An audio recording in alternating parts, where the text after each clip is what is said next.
Greeting Koopalings, the shack is back, and despite what Coach Mo says, it is most certainly not whack. It is I, your host, Kevin. Donnie messaged me really urgently this afternoon as we're recording this and was like, hey, Kevin, something, Corona, something, can you do shack? I'm just assuming, as I said on Twitter, that he just has coronavirus. I don't know. I know he works in emergency management. It would make way more sense if he was just working, but I'm going to say he has corona instead, so we're just going to start that. But I think what the real reason is Donnie had this huge announcement last week talking about the new hosts of Nintendo Shack. They are so great that Donnie just quit the show. He just can't compete. So they're here with me instead. We have Ms. Rebecca. Hello. Hello. And of course, the blandest of all explosions. Oh, hey. How's it going? It's going. How are you guys doing? I'm doing pretty good. Good. Hanging in there. Surviving. Yeah. We talked about that before we went live. Yeah, exactly. That's all you really can do. You guys excited? Now it's like official. It's official. It's kind of surreal right now. It's like, all right, you're in this. You're ready to go. Let's do it. That's it. Totally. The orientation period is over. And Donnie throws it at me of all people. So you're in trouble. We ran the races. We had the hot dog eating contest. We beat all of them. It was just us two at the end there. We came out victorious. Yeah. We were not voted off the island. And your prizes, you're stuck with me. That's terrible. But I will say the contract negotiations worked out much better for you guys because I wasn't paid. So, I mean, I heard you guys got a nice signing bonus. I don't know. Wait, you guys are getting paid? Yeah. I thought I paid for Patreon. Right? Yeah. No, super happy to be here. Excellent. Well, speaking of Patreon, we do have to thank our amazing Patreon producers over there on patreon.com/BSVG, Edwin Callow, Barry Cathcart, Josh the Bonesaw Barboni, Coach Mo, Chris McElfresh, Devin Tyus, Kyle Heyman, Paul Calicote, Michael Masick in the Egg Shen, Zach Bradshaw. Thank you all for your love and support. Hugs and kisses and secret wishes. As of right now, we all know the whole Corona thing's going on and going crazy and everything's getting canceled or delayed or whatnot. And we'll certainly talk about that later. As of right now, we are still planning on going forward with the PSVG house party with or without E3 apparently. So we'll come up with something and still have some sort of content. We're still doing that all because quite frankly, it's thanks to you Patreon supporters that make it happen. So we will figure out something if E3 does not occur, and we will promise you oodles and oodles of content and fun stuff one way or another. But we're here to talk about video games, so let's do that. Let's start with, you know what, ladies first. In the words of Donnie, according to this document, Rebecca, what you up to? What am I up to? I haven't really been playing a whole lot of Switch lately. I think a lot of it is just me thinking about Animal Crossing 24/7, like all hours of the day. Whenever I get a chance, looking up information about, what else is out there? What is it leading up to? The console's coming out tomorrow, which I'm picking up.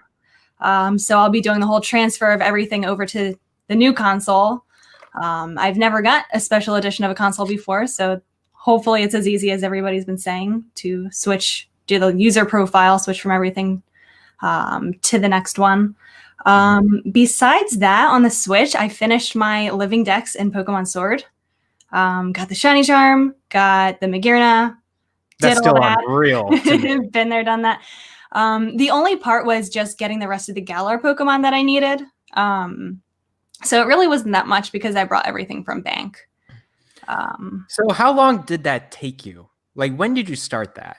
I started it. So it's been like a progress over the course of years, over the generations. Of course, yeah. I started like probably, I guess I would say in Generation 6 with like X and Y. It's like when I decided I would start doing it. Yeah, because you still need to get all the previous generations, all the mythological Pokemon in those gens. Some of them were like certain events or certain tradings in GameStop. That's a feat to defeat. It was a lot, but luckily they make it easier than ever now. So don't be put off by it if that is something that you're thinking about doing. It is easier now with all the online stuff.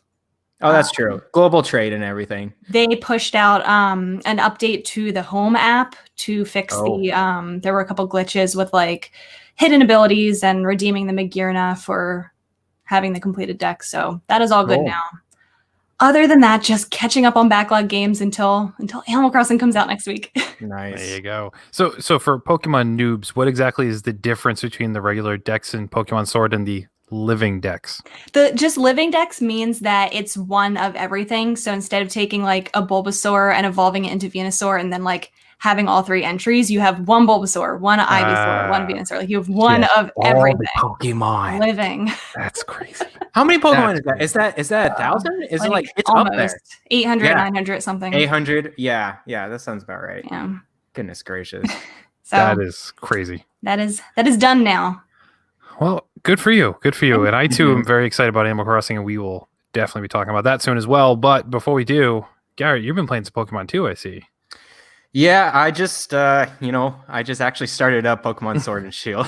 So you have them all already, right? I mean, of course, every single one. I have the living Dex as well. So, and it only took about a week or so. No, I just I've been putting it off because I wanted to finish Fire Emblem first before I really committed to Pokemon. That was the first thing. And second thing, I know when I'm getting into when I'm into Pokemon. I'm like, all right, yeah, I know this is the story. This is 8 badges. I know I'm gonna get my party and go through the I know the drill. So I'm like, okay, I feel the mood of going into this game now. So that's what I did. So I am on my 3rd badge now. About to hit up the 4th badge. I just cross some bridge of the wild area, gain to the I don't know, level 20s and 30s. I gotta say, this game quite different than the previous ones. So what I've done in the past is basically with Sun and Moon and beforehand, I really didn't like XP share that much. I like to grind. I do like to, that's my thing. And so trying to do XP share without in Sun and Moon, it actually kind of sucks. It's really bad. And I'm like, okay, this game is meant to play with XP share. Now I'm getting to the point of the XP share is kind of built into this game. You can't turn it off in this one, right? Yeah, you cannot turn it off.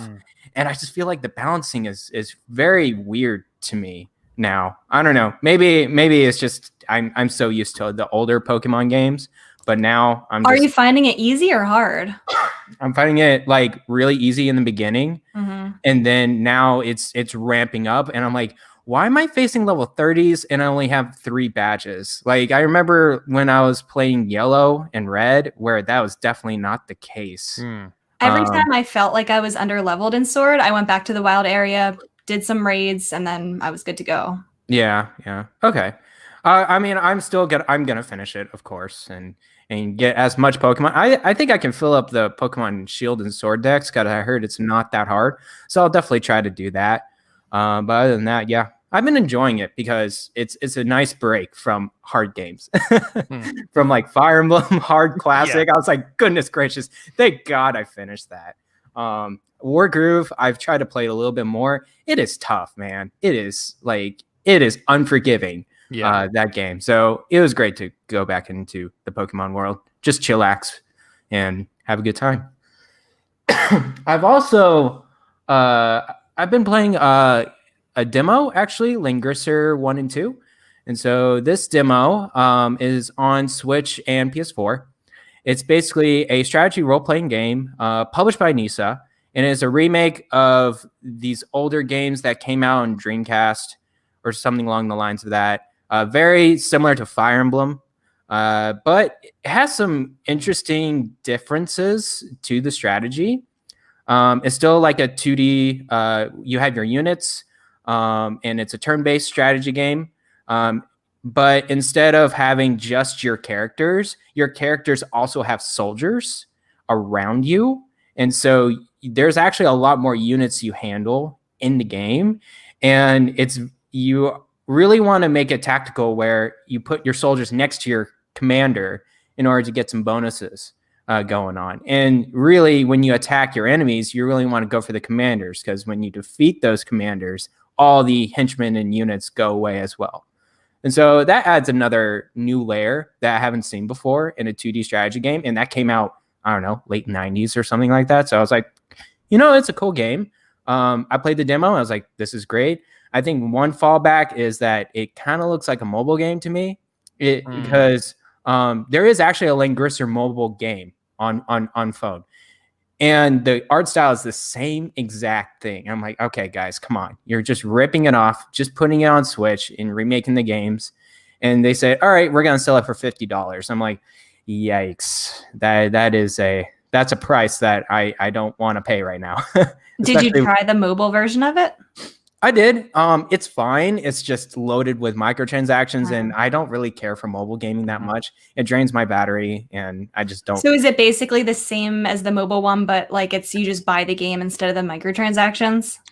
More or less, it's a different story though. It's a different. It's a mobile version of the game, so it's not as much characters, not as much. I guess game to it, but whereas this one is a remake of the older games and it has a story and stuff like that. So, but yeah, those are the 2 games I've been playing on my Switch.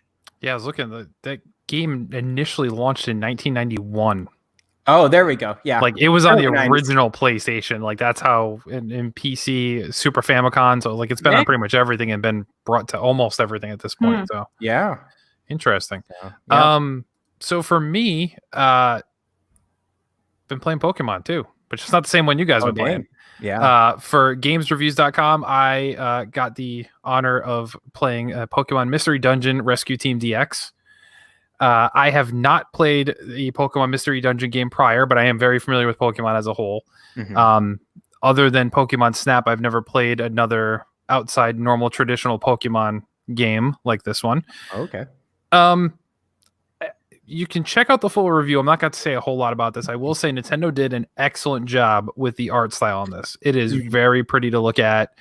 It's like watercolored animation art style. So like it's definitely an upgrade from obviously the original game, which was on Game Boy Advance, 2005.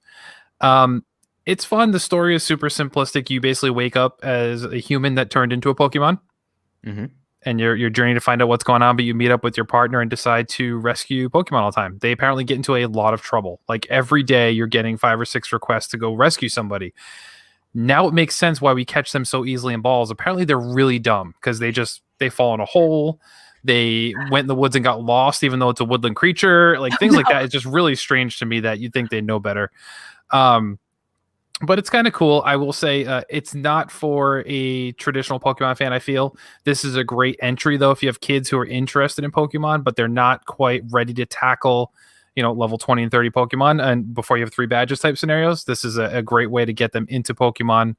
All the favorites are there. You have your Pikachu, you have your Squirtles, your Bulbasaur, the whole thing. And it's easy enough that little kids can play and kind of go through, as well as giving you a decent story there. So it's a pretty cute one, just not for people who are like diehard Pokemon fans. Are like, I want more Pokemon. This is not that. This is even more kid friendly than even like Pokemon Let's Go was. So it's even a step easier from that. Mm-hmm. I downloaded the demo and I didn't get past the quiz, but I was interested in the quiz. I liked the idea of the quiz. Who did you get for your quiz playable character, and did you keep them? No, I did not keep him because I got Psyduck. Oh my god! Which is funny. Goodness. So like growing up, Pokemon was a thing, but I was in my teens when they kind of came out, so I wasn't super into it. But my little sister was, and Psyduck was actually always her favorite as a kid. So I found it really funny that I got Psyduck, and I'm like, I just can't play a whole game as Psyduck. Is understanding that the game is like you're playing as that primary character. I was like, I can't sit there and look. So I immediately said, I'll take somebody else. But then I stared at that screen because there's 16 Pokemon you can pick from. And I'm like, man, who do I want to be? And then I eventually just went with Pikachu anyway. And then picked my my partner to be Squirtle. So nice. But yeah, it's pretty cool. I think for people who are diehard Pokemon fans, pick it up when it's on sale. I don't think it's a full retail value for most people unless you have kids that are interested in playing, to be completely honest. Runs great. Everything else is fine. It's not terribly difficult or really designed for adults, which is fine.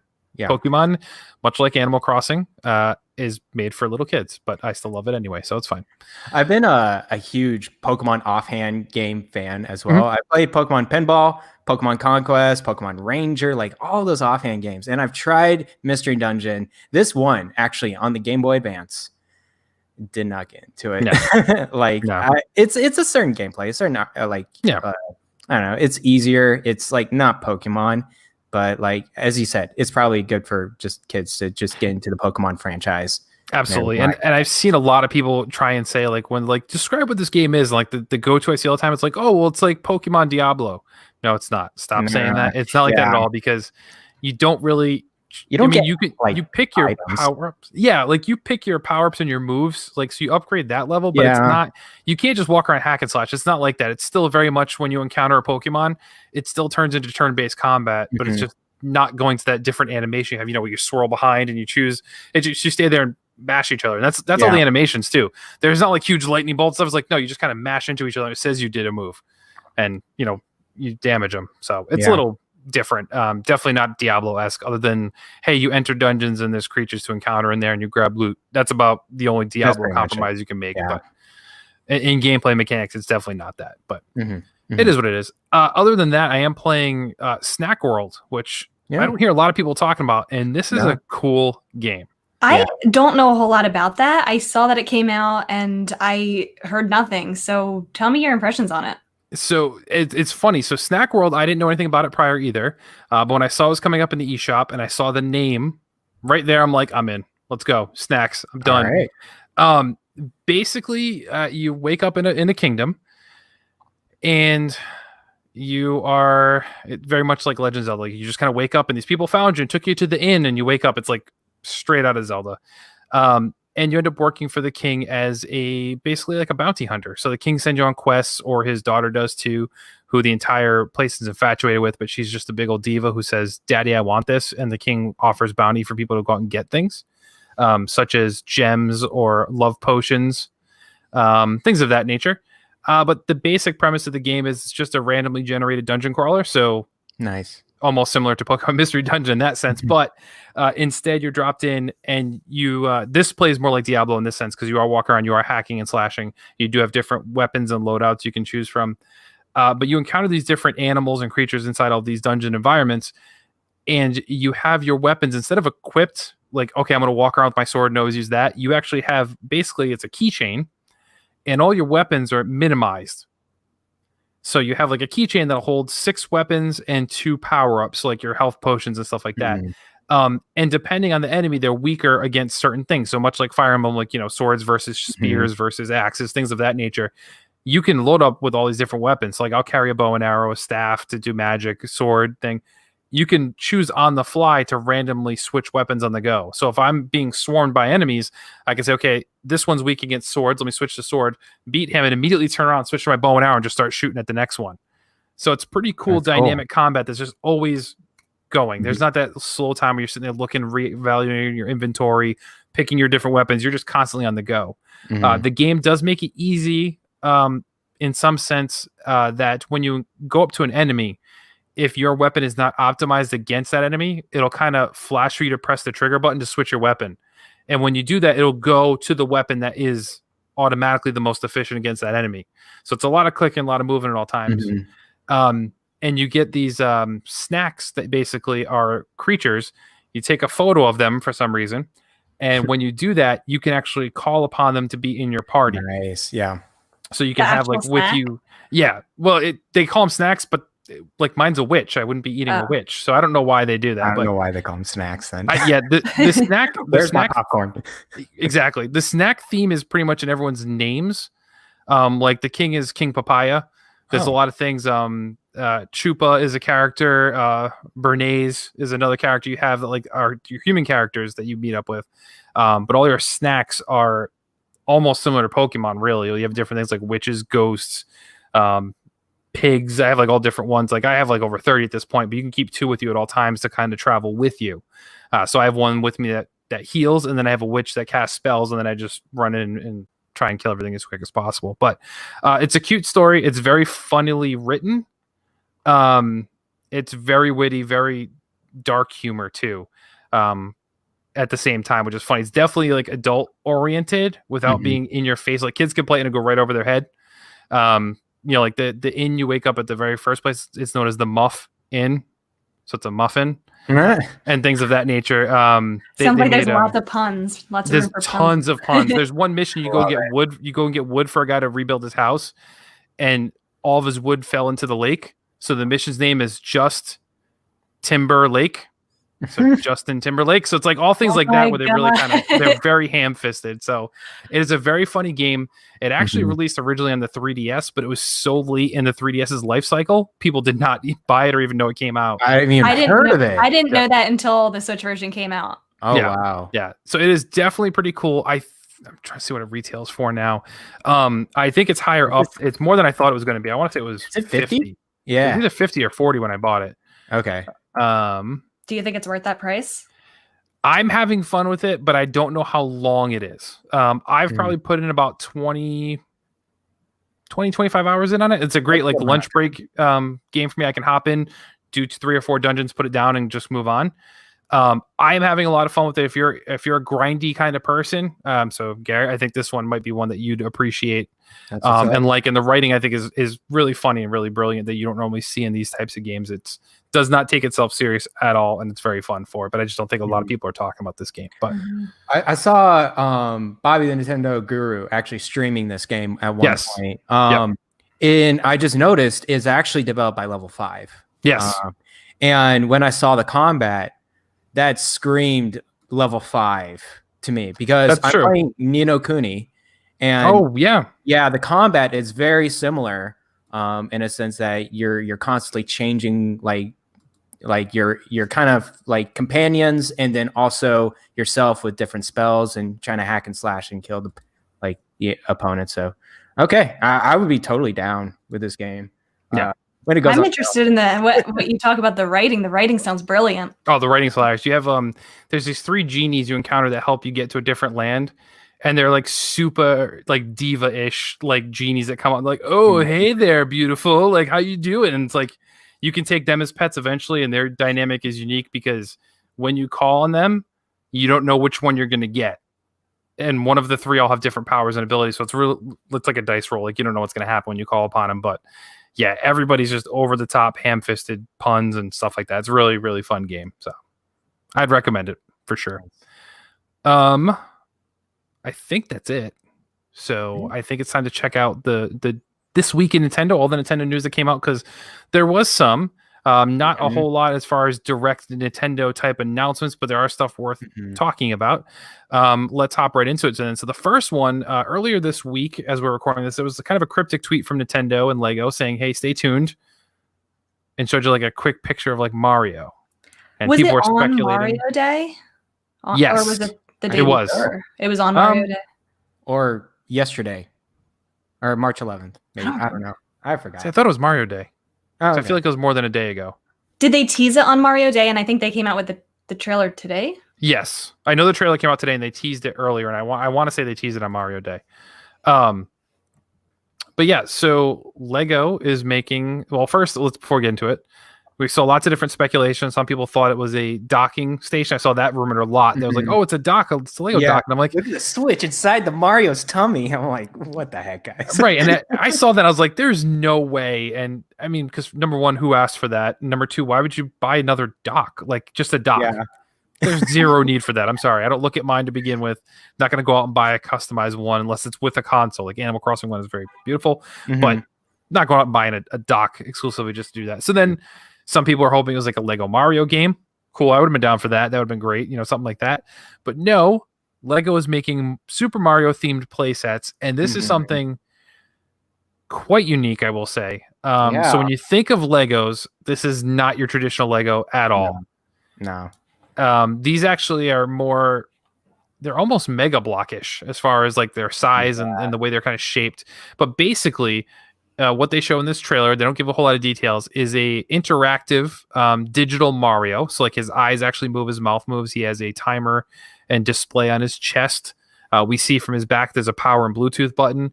And basically you're able to create your own Mario themed levels and actually play through it. The goal, all we know is that the objective is to get as many coins you can within the 60-second timer there is. But we see them jumping on Goombas and Koopas, and we see them taking down Piranha Plants. And the flagpoles there from like the original Mario Brothers. It's a very cute commercial they put together utilizing the classic Mario music and everything like that. But yeah, it seems pretty impressive. I before I continue blabbing on about it, though, I kind of want to see what the two of you impressions are of this. My first question is it like, can you build your own course Is that It looks what like I'm? it. Yeah. It looks like you can shape it to be whatever you want it to be. Yeah. Okay, that's a little better. Well, for me, like it doesn't matter. I'm not gonna get it. It's not for me, right? It's not for the older Nintendo fans. It's for the kids. And obviously in that commercial, that's what, two little kids just bouncing around Mario. But I think when I think about it from a kid's perspective, like looking at this, I'm like, I mean, I don't know, like, are kids really gonna follow the rules and like you bounce the coins everywhere? It's like, or they're gonna try to smash Mario into the wall or something like that. Because I know some of my like younger half siblings, like they're rambunctious little boogers. And so, like, Legos are fine because you can make stuff and like break them as much as you want. This seems very, I don't know, very like particular and very specific about the rules. Like, you got to have like good set of kids in order to like play with this toy. That's what I'm thinking. Part of me is surprised that there hasn't been something like this sooner, like just specifically Mario's and Lego. Like, I feel like that idea has been there. Like, why hasn't this happened forever ago? The other thought that I had is kind of, building off of that, Garrett, is that these are going to get mixed in with all of the other Legos that kids have. Yeah. And it's going to, I don't know, like, it does look like there are specific sets and you need everything to be able to like play the game that's part of it. I don't know. Yeah, it seems like a hybrid that they're trying out. I think they're just testing this product. And like, we know parents are going to buy this. Let's just see how the market, I like the idea. Product. Yeah. Again, I'm surprised that they didn't do Mario Legos before this. So, spoilers, they did. It just wasn't Lego brand. So Nintendo did have a partnership with Connects and Mega Bloks and actually did have some product. They weren't great though, because let's be honest, like Mega Bloks versus Lego, there's clearly a quality difference alone. It's like when you see like Playmobil versus Lego, it's still like, it's not the same. So they did do certain things, especially around Mario Kart. They would make blind bags, and they'd also have the Mario Kart, stuff like that. So they did have stuff previously, just not officially with Lego. In fact, Nintendo early on in their career, like we know they did playing cards, we know they did pachinko machines. They actually had their own brand of knockoff Legos they tried doing too. So those were actually called N and B Block, and Lego actually tried suing them before for copyright infringement, but the legs were designed different, so that didn't go anywhere. But Lego still tried to shut them down. So it's ironic now that they're partnering up. that they're partnering up. But you're right. I don't know how this hasn't happened officially. We see, Lego Marvel, Lego Harry Potter. We see all these great sets. Disney's in on it now, and we see all these great sets when you walk through Target. And like, how has there not been a Mario one? So I kind of wish it was like that versus this pseudo board game type Lego thing. There's always some kind of gimmick. Yeah, and there doesn't need to be. Like Legos. Yeah, Legos are meant to be. You just build it. I don't need digital displays and timers and Bluetooth connectivity with my Lego. That's not Lego to me. Weird. I don't know. How durable are the electronic parts going to be? Probably not enough. I will say that. Legos are durable. Like you can't break Legos. But I bet if you step on Mario, you're gonna break something. Do some damage. He's gonna lose an eye or something. He's gonna. Do you think this will open up to other Lego collaborations with other Nintendo franchises? I would love Star Fox. Oh my gosh, when I saw this, I'm like, give me a Lego Star Fox. Give me Fox's Starship. Give me Wolf's like ship, and give me Corneria. Oh man, that would be amazing. It just reminds me of Star Wars too. Like the Star Wars Lego sets. Those things are massive. Awesome. They're intricate. They're expensive, and I just don't care. I'll go into it, and I'll a week to build the Millennium Falcon. So yeah, Star Fox is the franchise for me with Legos. I love building Legos. That's actually like a relaxing thing for me. Like I typically don't have any other activities other than video games to unwind, but like my wife will play, like she'll do a puzzle, she'll do like Sudoku. I can't do any of that stuff. It just drives me nuts, but I can sit there and build a Lego. So like anytime my kids get a Lego set, I don't care if it's like Elsa's castle and from Frozen. I'm just going to sit there and I'm going to do it. I'm going to build it. So I like doing that action.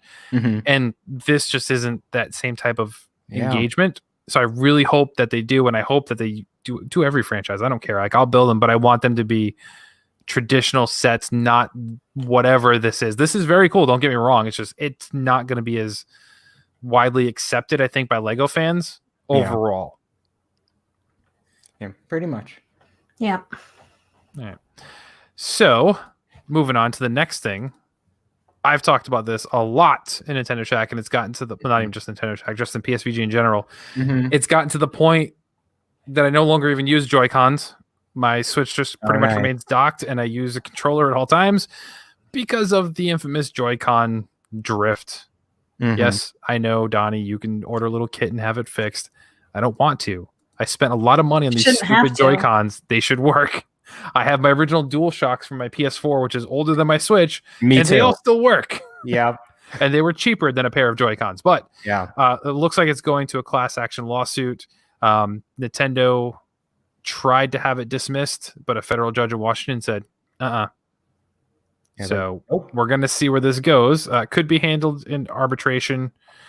But yeah, California Supreme Court invalidated because it prevents parties from seeking an injunctive relief from future harm. Basically, if they did do that, Nintendo could still continue manufacturing Joy-Cons and not actually fix them, but not have to pay anybody else because they've already been sued for it. So, you know, as a Nintendo fan, a lifelong Nintendo fan too, I still find it crazy that they haven't solved this issue. They're just continuing to fix them for free. And it's like, as Rebecca said, you shouldn't have to. We spent, these things are not cheap. It's disappointing because, like you said, like I have consoles and controllers from Nintendo that still work from the 90s. Like I still can turn them on and use them and they work perfectly. So for a company that has like been I feel like has such a good reputation for making long lasting products like that, the fact that they don't really care more about the Joy-Con, it's kind of odd. It really is. Do you guys have any problems? Do you guys have a Switch Lite? Like either of you? Nope. Not yet. I've had no issue with my Switch Lite with the JoyCon Drift. Yet. I don't know. I guess I don't play much on my regular Joy-Cons as well because I haven't really noticed the JoyCon Drift on my console or my Switch Lite as well. I'm now mainly playing Pro Controller on my dock Switch. But yeah, I'm just hearing this issue all around and I'm like, this is a little ridiculous that Nintendo is not kind of fixing this issue and they're going to court with this, and it's just a random person too. It's not even like a company or anything. It's just one guy filing a lawsuit against Nintendo Switch. So we'll see how this shapes up. Nintendo, they're very notorious of doing court and class action lawsuits ever since the 90s. Oh yeah. You know, with Donkey Kong, they were almost sued by Warner Brothers because of the King Kong franchise. They thought they were stealing, you know, a little bit of the idea from them. So like they're not, you know, novices in this class action lawsuit type of stuff. So no, you got to remember the Wii sleeves when they released those rubber protectors when people were throwing them at their TVs, which to me, that one's still a ridiculous one because that's not a manufacturing defect. That's a human defect. Yeah. But this is entirely something different. And like Rebecca said, I still have my original Game Boy. It still turns on. Like the pea green and gray Game Boy, it still works. So it's crazy that the Joy-Cons and I'm not rough with my stuff. It wasn't abused. It's just that's what we used. I bought 2 sets of Joy-Cons because me and my kids would want to play Mario Kart or you know, Super Mario Party. And now it's at the point we really can't. So I actually have 3 controllers, and then like somebody has to be the unfortunate person to use a Joy-Con if we have to. But yeah, goodness, it's sad. Next up, let's talk about the big news of the week. E3 canceled officially. Feels like canceling Christmas. It does. It does it. I have the same stance as Donnie does around E3, where I get we don't necessarily need something like this anymore in this day and age. However, I appreciate the fact that all these companies decide at this time we're going to announce all of our stuff, and it's just a great time for everybody to enjoy. This falling apart and the plans of, well, maybe we'll do something later on, but realistically, what incentive do these developers now have if there's not going to be a physical show floor to actually partner with the ESA to do something with them? They could just release themselves. Like Microsoft can go 1 week, Nintendo can go 2 months later, Ubisoft can do one. You know, they can just do whatever they want at this point, which takes away some of the hype for me. I don't want a direct a week. I want it to be a special event when something happens. And you know, it is what it is. But Nintendo's official stance, they said shortly after it was canceled, Nintendo supports the ESA's decision to cancel this year's E3 to help protect the health and safety of everyone in our industry, our fans, our employees, our exhibitors, and our longtime E3 partners. We would like to express our concern and support all those affected by the COVID-19 outbreak during this challenging time. We'll continue to be flexible and redirect our efforts to other ways of keeping up keeping our fans up to date about our activities and products. Because of COVID-19 outbreak, large industry events may be untenable for the foreseeable future, but we are considering various ways to engage with our fans, and we'll have more to share as the year continues. I find it odd that they're considering various ways, considering they're just digital anyway. Like that they haven't been on a stage doing something in quite a long time. And yes, we lose the show floor, but for a lot of people, that's not a big deal. Like, let's be honest, for PSVG, as much as we do, especially during around E3, we're not there in person. So a digital only event is fine with me as long as it's all coordinated.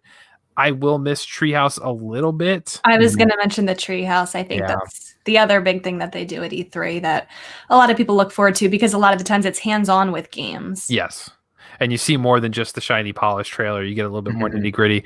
Although I think with Treehouse, at least the last 2 years, I think, actually it might have been since the Switch came out, I didn't watch a whole heck of a lot because I don't need to see like 2 hours of Zelda Breath of the Wild, like stuff like that, where they went a little too far in some cases. And some of the hosts were just bad. I'll say it. They're just, some of them are just bad. I don't get it. Yeah, they seemed a little forced on some of them. I like Treehouse because I like to keep it in the background on like my second monitor to the right, where I secretly work on my left monitor. But no, man, like E3 has been such a time where everyone, it's an aura. It's like a spirit like that comes into play, right? It's gaming Christmas. And so ever since like a week before, 2 weeks before E3, it's like, oh man, the presses are coming in.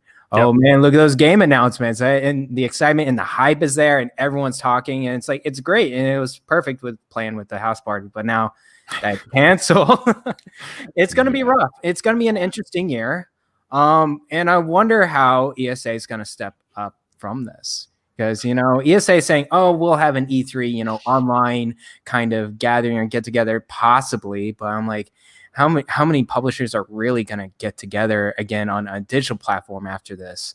I'm sure they're bummed out that they're not meeting together in GDC and now at E3. Like, people want to make deals. People want to have private meetings. People like not just a show floor in the treehouse. It's everything that's happening.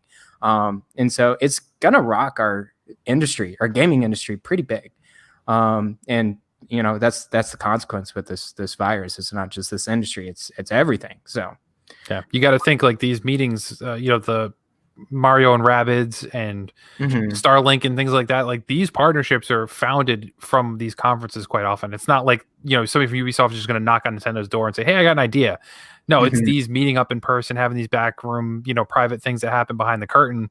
That's how a lot of this happens, and we're not going to see these opportunities. And also for the smaller developers too, E3 might be a big thing. Like that's the one event they go to get hands on with some people. They don't have a big presser. They just have a booth and they can show off their stuff and get people interested and get the hype build up. Maybe those folks can still benefit from an ESA digital event because they wouldn't get that showcase otherwise.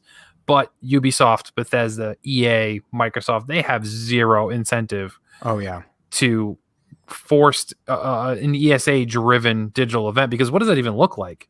Right now Microsoft does what they want. They just happen to coordinate it around that convention. Like ESA is not involved in Microsoft Showcase or Bethesda's or EA or Ubisoft, but they just coordinate that event. So unless those big parties decide to still do that same thing, I don't know what this is going to look like. Yeah, and when it's going to look like. And when ESA is dropping out, media outlets like addresses and names last year, who's going to really trust ESA now on an online infrastructure, on a website? It's good. That trust is probably dipped down quite a bit. So yeah, we'll see how it shakes up, man. I'm really hoping there's something there in June, just something there that we can grasp onto, and of course we'll just have fun at the house party no matter what. So that's fair. So Rebecca, what do you think Nintendo will do? So let's play a little speculation. So are they going to continue to go along with ESA, or are they just going to say, hey, whatever direct we had, we're just going to push to a different time? And I mean, kind of looking through all of these statements, they all sound so similar. Like we're planning our options. We're going to see what we're going to do. But I think Nintendo always likes to do their own thing anyway. They were always different with doing the digital event. Like they were the first ones to do that. And I almost think that everyone else will maybe follow suit with what they decide to do. But as far as Nintendo goes, like they stick to their own schedule. If they have a direct ready in June, they'll have it in June. I think they'll just put stuff out when they're ready, which at this point, I don't know, because normally we would have had a direct by now. So will we have one in June? Will it be later? Yeah. Yeah. We'll get to that for sure. But I'm with you, whereas Nintendo does go to the beat of their own drum. They're kind of doing their own thing. I could see it going through, but I'm a little surprised that these big heads, these big companies aren't already banding together and trying to plan something, or like even forcing the ESA's hand to say, like Microsoft stepping up saying, okay, listen, I want something to happen. Let's go. How do we push this out? We have two consoles coming out this year. Why wouldn't they just do their own thing? Because, so Microsoft is very pro gamer, period. I think they like the idea of having the whole event with everybody there. They often feature a lot of different developers on their showcase already. Like they're inviting Ubisoft to come on and highlight a game, or EA to highlight a game at their presser. So they're already open to having other people on their stage and sharing that spotlight. But I think they want that media attention. Like you look at, so if Microsoft does a press conference, they'll get coverage from all the gaming outlets. They'll do something.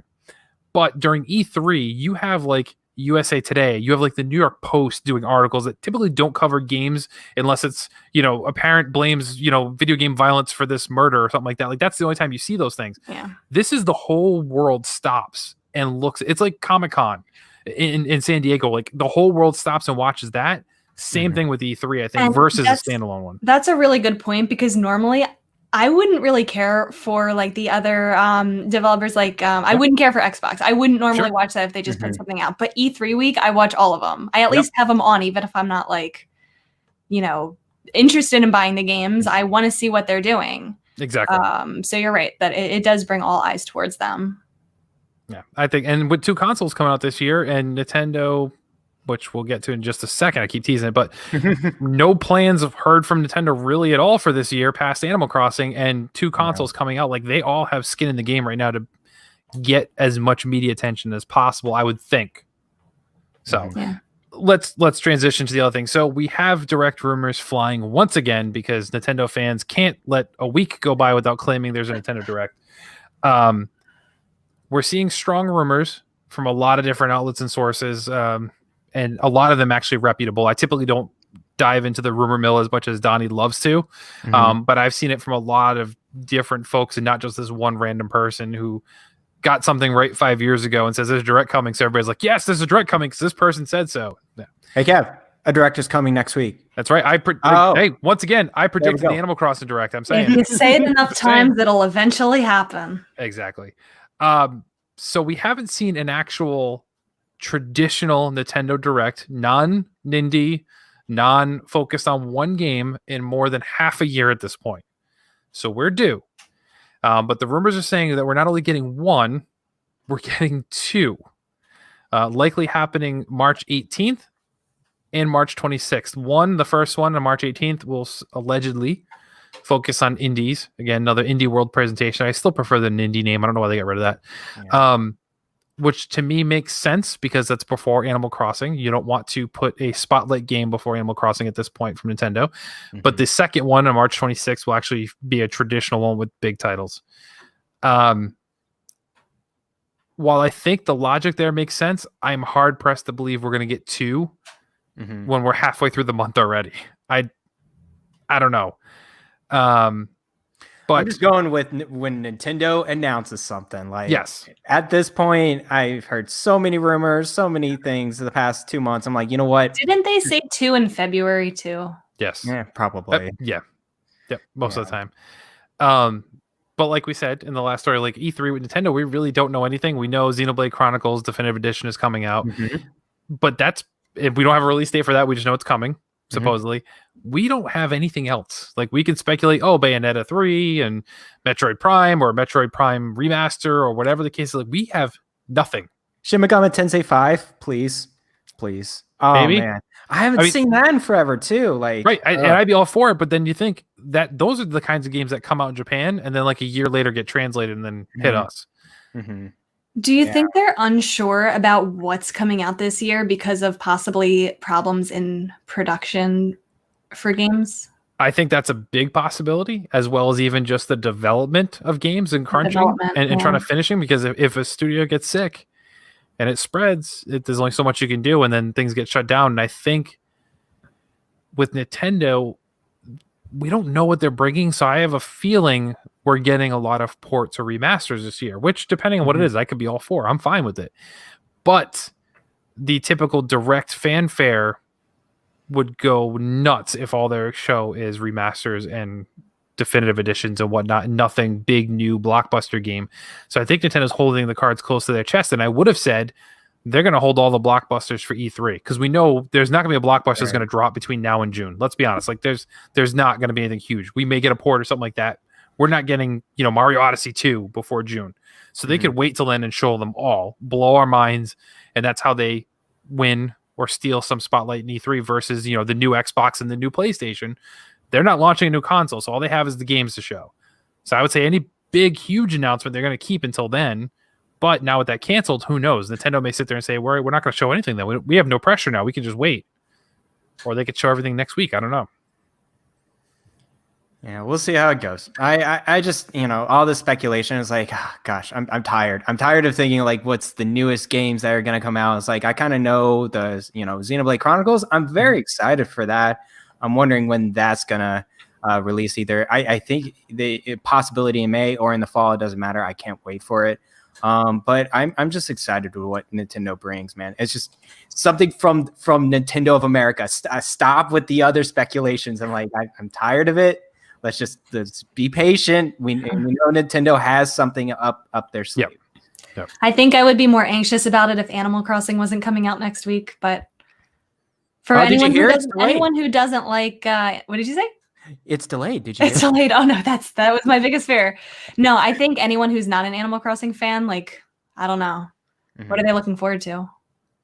Yeah, and so I said that I was on Breaking Bells with Nintendo Guru this past week, and we even said that we're like, okay, this is a weird moment in Nintendo history where the most anticipated game is Animal Crossing. I don't think that's ever been said ever. Never. And there's so many people talking about Animal Crossing that 2 years ago, I'm like, you didn't care about Animal Crossing at all. Like, why? So I played them all since GameCube, and I bought the GameCube on day one. So I've been that person for whatever reason. Animal Crossing appeals to me. But there are so many people I know that are buying the games, and they're like, oh, I can't wait for Animal Crossing. I'm like, you never cared about Animal Crossing ever. Well, I wonder how many people are checking it out because they don't see anything else coming out. That was my point. So, and I'm worried because then it's like, is this game going to be initial sales are going to be great, and then reviews come out and people are like, this is what this game is? This is dumb. And then boom, drop it. And then all of a sudden Nintendo gets bad press because Animal Crossing was the one big game and nobody's playing it or whatever the case is, or, smaller than expected are playing it type deal. But I don't know. I don't know what to make of it. But yeah, supposedly, when is Persona 5 Strikers supposed to come out? Later this year. They released it in Japan last month. I know, so they're probably doing some localization. I forgot if they set out a date. Maybe they said summer or fall of 2020. Yeah, I don't recall, because I would say I could see that in the Nintendo Direct, them pushing that. Yeah, because I still find it. I mean, I've been on the record with this one. I find it very weird that Joker was added to Smash because he has no ties to any Nintendo console at all. Yeah, Persona has no ties to Nintendo console at all. So that this would be their one entryway in. So I would almost bet money on the fact that it would be highlighted in Nintendo Direct because they want to try and make that resonance there with fans. I wouldn't be too excited for a Persona 5 Strikers trailer. And I think the Persona 5, there's an audience for it, and they're gonna, I guess a trailer would be good to grab other new people. Just drop a trailer and give a date. You're good. Yeah, that would be good. Yeah. So that's pretty much all the news. So let's dive in. Oh, go ahead. Can we have one more just discussion? Go ahead. Reggie Fils-Aime. Oh, yes. He is decided to join the board of directors at GameStop. This is an interesting move coming from him. We know he's retired. He's just, he got away from Nintendo. He's been teaching some classes over at the University of Washington or around that area. But now he's deciding to be in this board.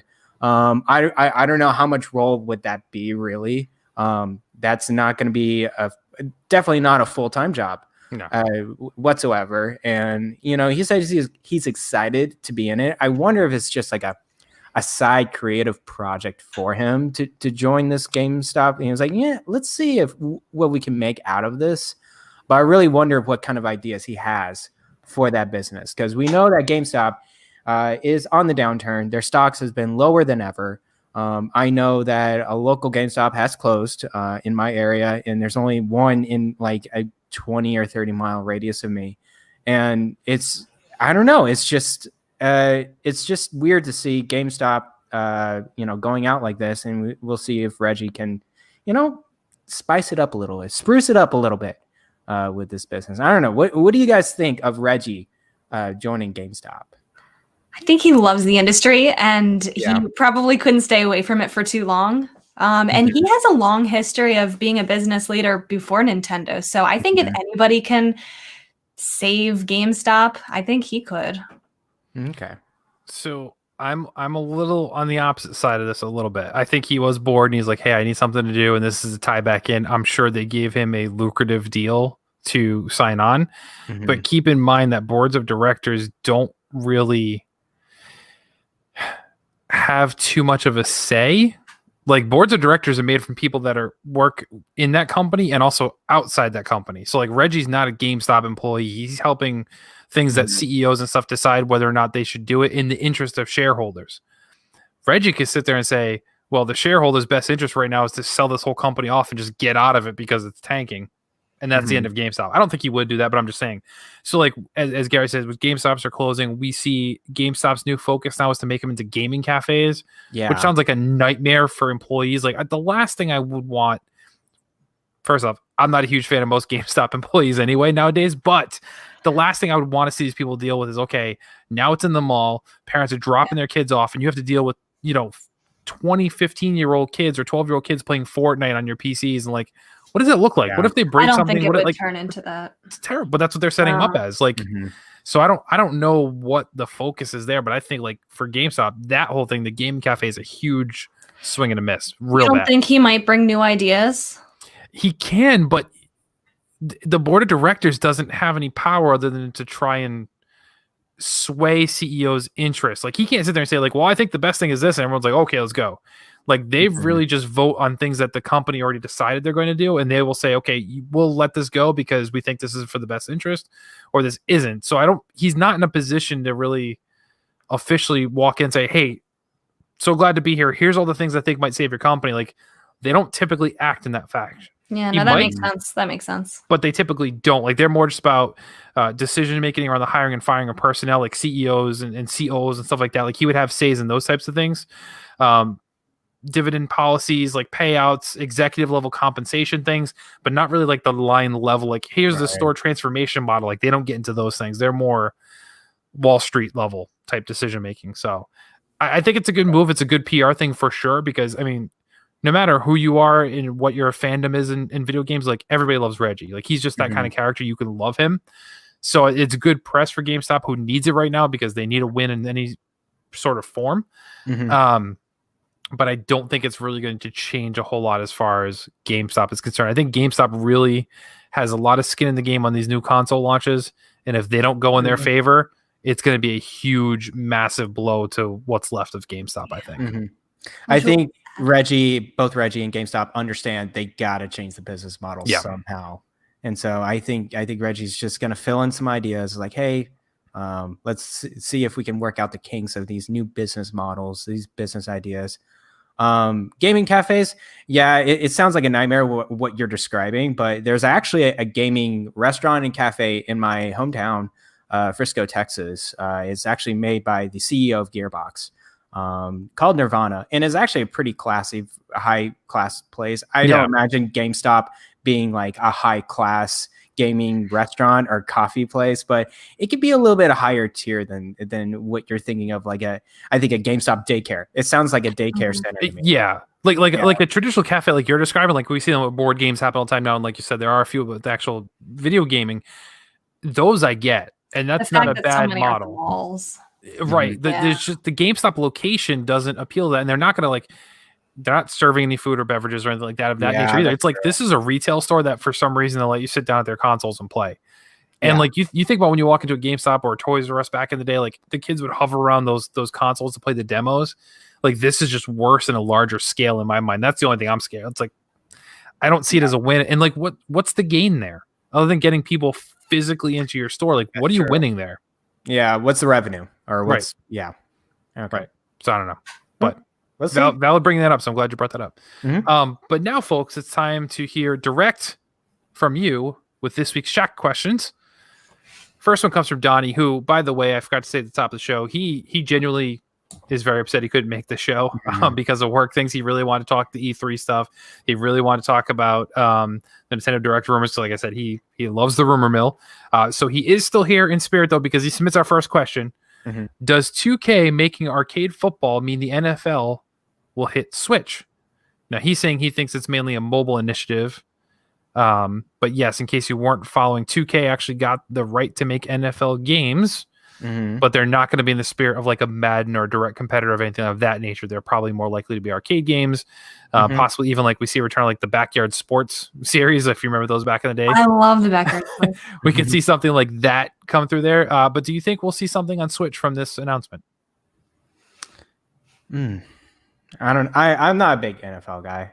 So when he means like will NFL hit Switch, what does he mean? Like we don't have an NFL game on Nintendo Switch at all. I mean, we'll get like the sports games, as you can say, right? Because 2K got the marketing deal, but like, yeah, we're not going to get the real life Madden, NFL simulation games on them. Yeah, that's totally possible to get the arcade games on there. Because like 2K probably wants to be console agnostic as much as they can. They're third party. Like, I would think so.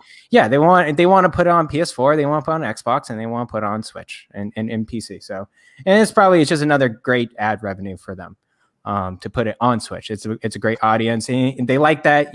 Switch is more of a with Nintendo, more of a cartoony, more imaginative kind of audience, and so I think these sports games probably would hit quite a bit. I think it could be popular. So, Rebecca, any thoughts? I don't really have too much of an opinion on it. I think all of that makes sense. I guess it would decide on if they think enough people would buy it on Switch versus other consoles. Okay, I think that's fair. I know is kind of a standard answer, but no, it makes sense. And we have another football related question, so actually just jump right to that then to make the most sense of it here. So Coach Mo says Madden as the best game of all time.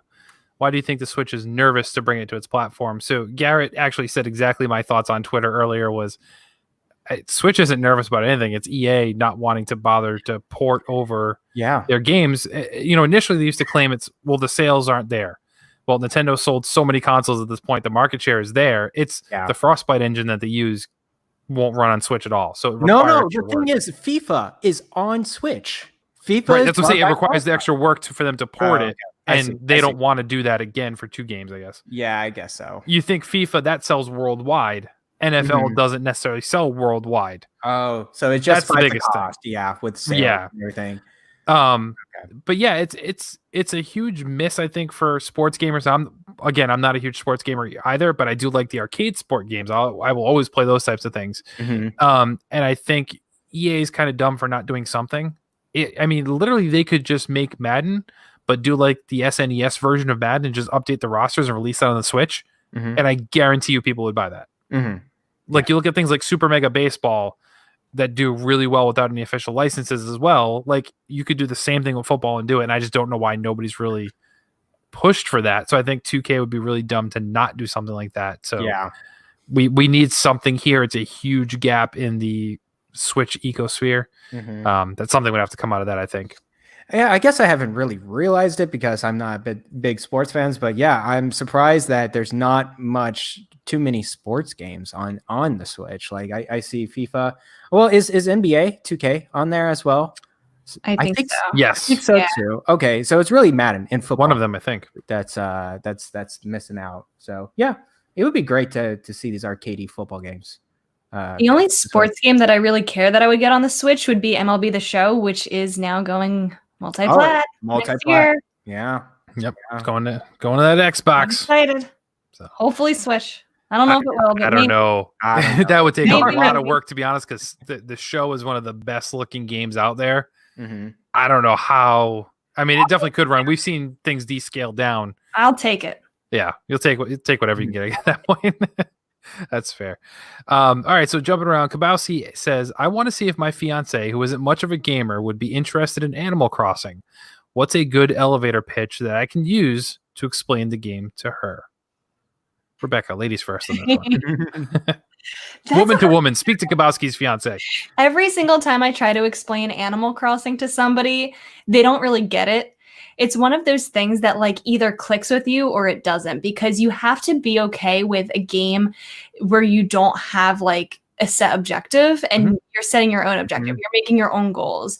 So it might not sound fun to be like paying off a loan and be tending to plants and flowers and stuff, but I don't know, it's just the most relaxing game ever. Like if you're into things like Stardew Valley or like any kind of Harvest Moon types of games where it's not exactly like that, but if you set your own objective and you just want something like that you can play for 20-30 minutes a day to relax and unwind, it's the perfect game for that. You're friends with animals, you talk to them, you go fishing if you want to. Maybe one day you want to like dig for fossils. Maybe one day you want to catch bugs or, visit a friend's island. It's just whatever you make of it.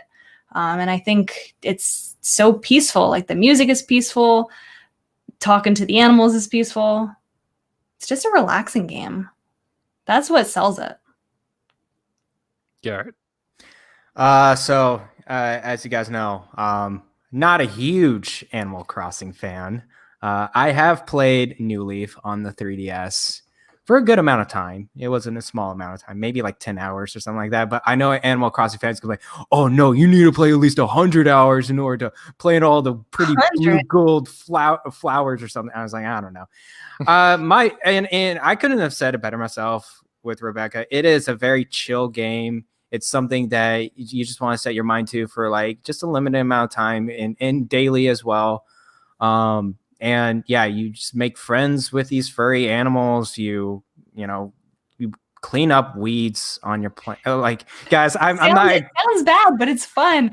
Yeah, you pay off debt from this guy that's like a billionaire capitalist called Tom Nook, and then you collect fossils all the time. I think that was the most interesting aspect of Animal Crossing to me. It's the collecting and the museum, and that's actually my favorite in Stardew Valley as well. The shopping too. You can buy clothes and get a huge. Oh yeah, designing. I wasn't a big fan of that. Every day the store gets new clothes. You know what? That's great for the fiance. Hey, you can design stuff like crazy, and you can and there's a lot of fashion and clothes and. So there you go. Customization game. That's my pitch. That's my pitch. That's fair. That's fair. I do agree with Rebecca on the relaxing atmosphere thing. Like it's the best chill game ever. It's the perfect game for non-gamers, really.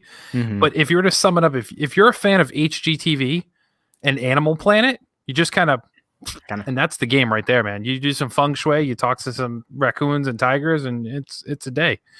One thing I do want to address that Garrett actually reminded me of, Donnie said, I don't know if it was last week or before, he was talking about why do Animal Crossing players always have to measure the game and how many hours they've played? And I answered this on Breaking Bells because I was like screaming at my car radio when I heard this on the podcast. I'm like, because that's the only way to measure that game.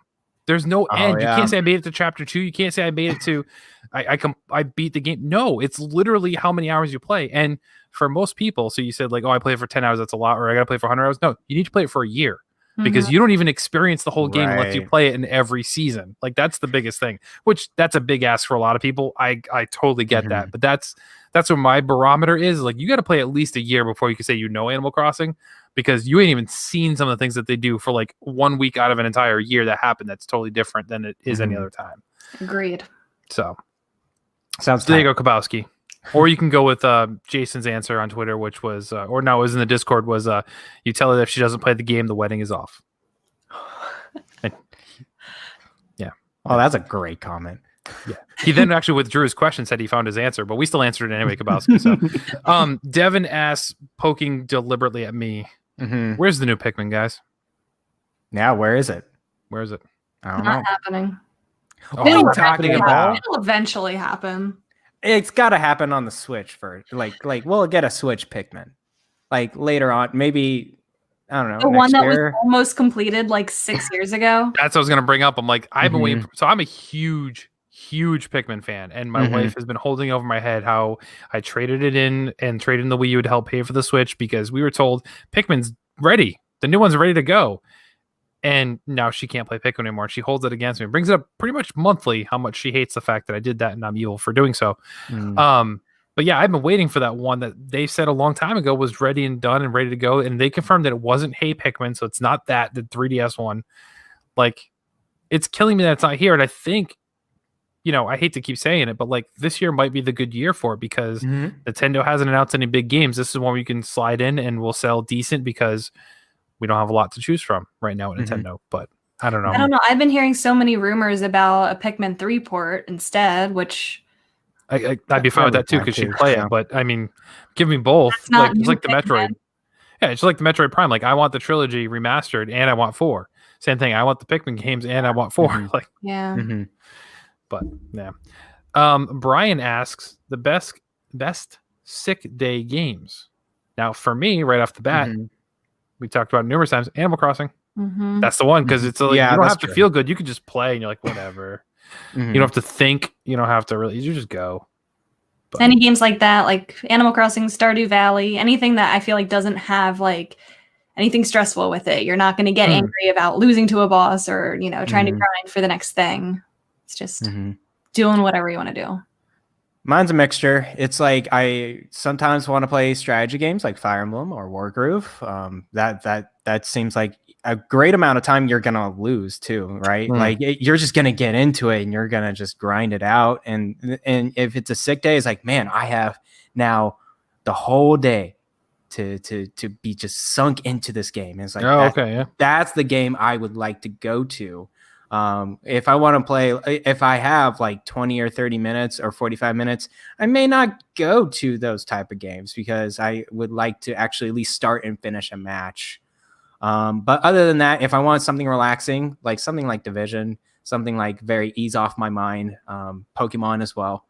So not Fortnite. So not Fortnite. No, sorry. Yeah. I can't deal with that. My siblings play all the time. I see Bobby playing all the time. I see you playing on. I was like, nah, I can't handle it. I don't know. I can't get away from it. That's my problem. Yeah. Brody asks, who is your favorite Animal Crossing villager? So Garrett, being the biggest Animal Crossing fan here, why don't you go first on this one?